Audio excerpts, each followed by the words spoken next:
June 6, 1944, 06:31 in the morning, Omaha Beach, Normandy, France. The gray light of dawn barely cuts through the smoke drifting over the shoreline.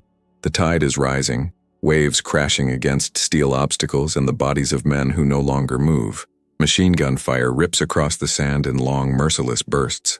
To the German defenders high on the bluffs, the beach below looks like a killing field already decided. Among the scattered shapes lying motionless near the waterline, one American soldier is assumed to be dead. He does not move. He does not cry out. He is half buried in wet sand, his helmet twisted, his rifle gone. But he is alive. If you've ever wondered how a single moment on D-Day could shift the fate of an entire sector before nightfall, stay with this story and leave a comment sharing what you think you would have done in those first terrifying minutes. As this unfolds, take a moment to subscribe to the channel, leave a like, and write a comment related to this story. Your engagement keeps these real histories alive. The German defenders belong primarily to the 352nd Infantry Division, veterans of the Eastern Front. Their machine guns are pre-registered. Their mortars are dialed in. Every meter of Omaha Beach has been calculated for death. At 06:30, the first wave of American infantry from the 116th Regiment, 29th Infantry Division, is shredded almost instantly. Many landing craft miss their designated sectors. Officers are killed before they can give a single order. The man lying in the sand is a junior officer, temporarily deafened by explosions, his uniform soaked in blood that is not all his own. Shrapnel has torn through his pack. A concussion has left his vision pulsing in and out. From the bluffs above, a German machine gunner watches the beach through his sights. He has already marked this figure as another corpse. Minutes pass. The surf pushes closer. Bullets snap overhead, striking steel and flesh alike. The smell of cordite mixes with seawater and smoke. Around him, soldiers press themselves into the sand, paralyzed by fire they cannot answer. Radios are destroyed. Tanks meant to support the assault have sunk offshore. Naval gunfire cannot yet adjust its aim. Then the man moves. First a hand claws into the sand. Then a shoulder lifts. He spits grit from his mouth and drags himself behind a shallow depression created by a shell burst. He does not stand. He crawls, low and deliberate, pulling wounded men with him when he can, shouting words he barely hears himself. His voice cuts through the chaos not because it is loud, but because it is steady. German observers hesitate. Through smoke and dust, it looks like confusion, not leadership. They shift fire to other targets, convinced the beach is already broken. The officer reaches a cluster of men pinned behind a wrecked landing craft. None of them know who is in charge anymore. He does not introduce himself. He points. He signals. He makes decisions in seconds that will matter for hours. Smoke grenades are thrown. A machine gun team is repositioned not to advance, but simply to fire back, to force the enemy to duck. That single change alters the rhythm of the fight. By late morning, small groups begin moving laterally along the beach instead of straight forward into death. Bangalore torpedoes are dragged through the surf. Wire is blown apart. Each movement is paid for in blood, but momentum begins to exist where there was none. On the bluff above, German officers realize something is wrong. The beach was supposed to be silent by now. Instead, scattered American fire is climbing closer, meter by meter. The man they thought dead is no longer on the sand. He is somewhere ahead, pulling others with him, turning fear into motion. As the sun rises higher and the smoke thickens, the battle for Omaha Beach is far from decided, and what this single act of survival will trigger before nightfall is only beginning to unfold. The climb begins under relentless fire. The slope is steep, uneven, cut by natural gullies that funnel men into predictable paths of death. The officer moves first, not because he is fearless, but because stopping means everyone behind him will stop too. Bullets crack against the chalky soil, kicking white dust into the air. Mortar rounds thud into the hillside, throwing fragments of rock and steel in every direction. German infantry above are no longer firing in calm, measured bursts. They are reacting now. Orders are shouted.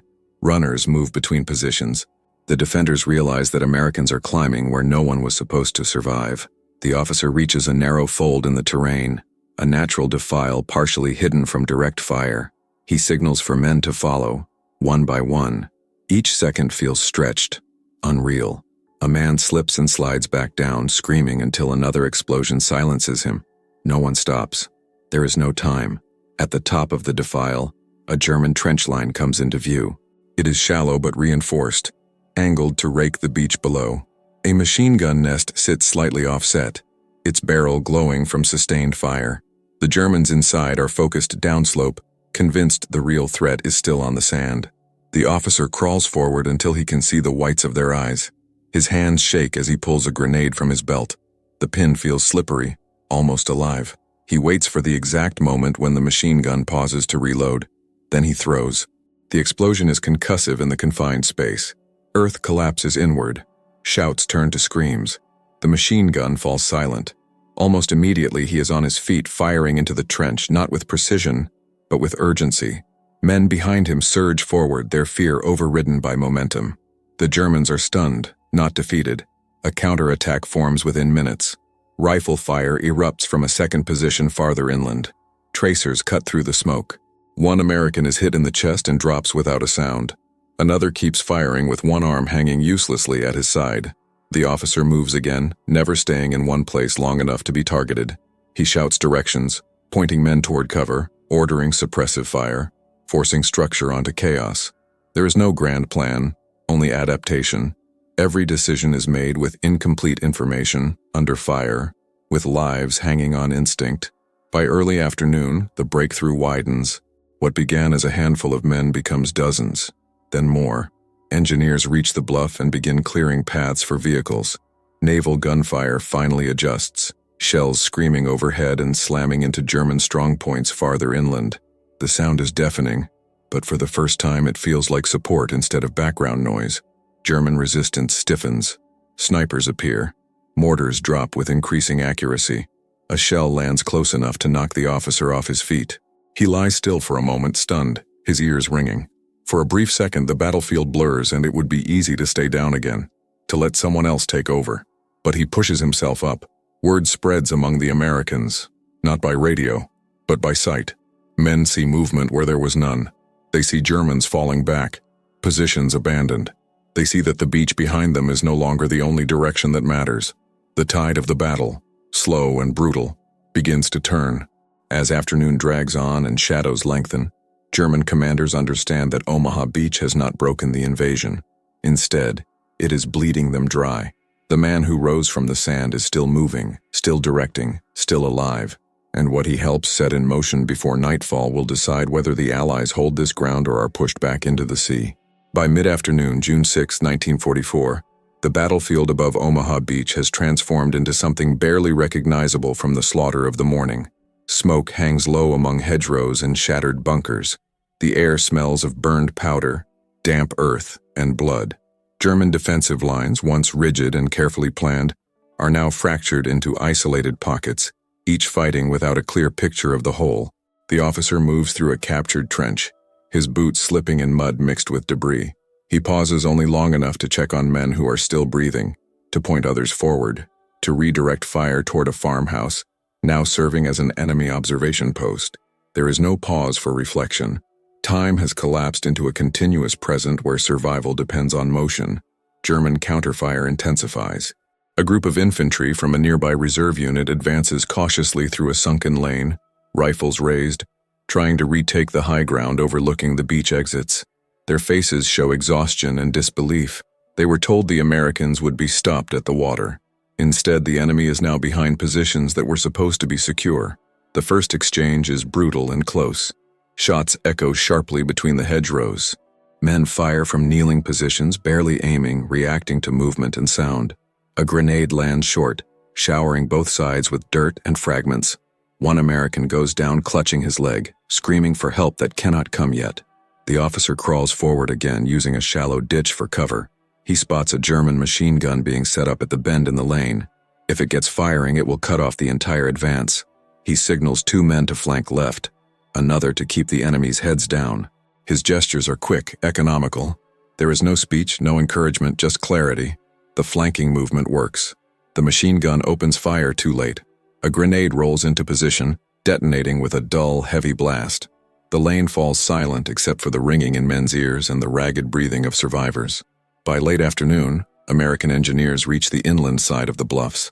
They begin marking routes, clearing mines, creating narrow corridors through which tanks and supplies might eventually pass. Each cleared meter represents lives lost earlier in the day. The cost is visible everywhere. From higher ground, the officer looks back toward the sea. The beach is still chaotic, but it is no longer hopeless. Landing craft continue to arrive. Wounded are being evacuated. Smoke rises not just from wrecks, but from destroyed German positions. The invasion, fragile and uncertain in the morning, now has a foothold. German commanders, facing broken communications and mounting losses, pull units back toward secondary defensive lines. The decision is not surrender, but survival. Night is coming, and holding every meter is no longer possible. What was meant to be a decisive stand has turned into a delaying action. As the sun begins to sink, shadows stretch across the Norman countryside. The fighting does not stop, but it changes. Sniper fire replaces massed machine guns. Mortar rounds fall intermittently, probing rather than overwhelming. Both sides are exhausted, dehydrated, running on instinct and training alone. The officer feels the weight of the day settling into his body. His hands tremble now when there is finally a moment of stillness. Only then does he realize how close he came to never standing up again on that beach. How easily this entire sector might have collapsed if he had stayed in the sand. Darkness approaches, and with it, the most dangerous hours yet, when confusion deepens, and a single mistake can undo everything gained since dawn. What happens before night fully falls will determine whether this hard-won ground can be held. As evening approaches on June 6, 1944, the temperature drops slightly, but the tension tightens. The fading light turns the battlefield into a maze of shadows and half-seen movement. Orders are passed in whispers now. Any raised voice risks drawing fire from unseen positions. The officer moves carefully along a hedgerow, crouched low, his uniform stiff with dried blood and sand. He no longer knows whose blood it is. American units are scattered, intermingled, held together by improvised leadership and fragile lines of communication. Radios crackle with fragments of messages, many cut off mid-sentence. Somewhere to the east, gunfire flares briefly, then fades. No one knows if it is a breakthrough or a collapse. The German defenders have not vanished. They are regrouping. Small squads probe forward under cover of darkness, testing the American perimeter. A flare bursts overhead, bathing the fields in harsh white light. For a split second, every man freezes, exposed. Then firing erupts from both sides, chaotic and blind. Bullets snap through leaves and branches, tearing into the hedgerow.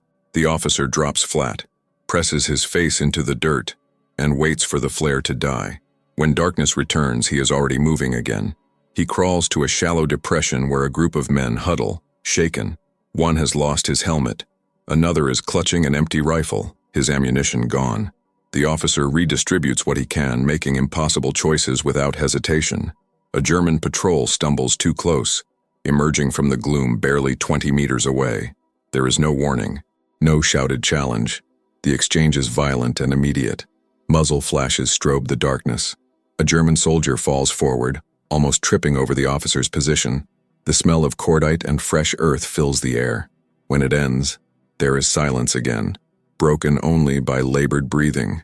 The officer checks his men. They are alive, for now. Elsewhere along the line, similar clashes erupt and fade. Omaha Beach has not become quiet.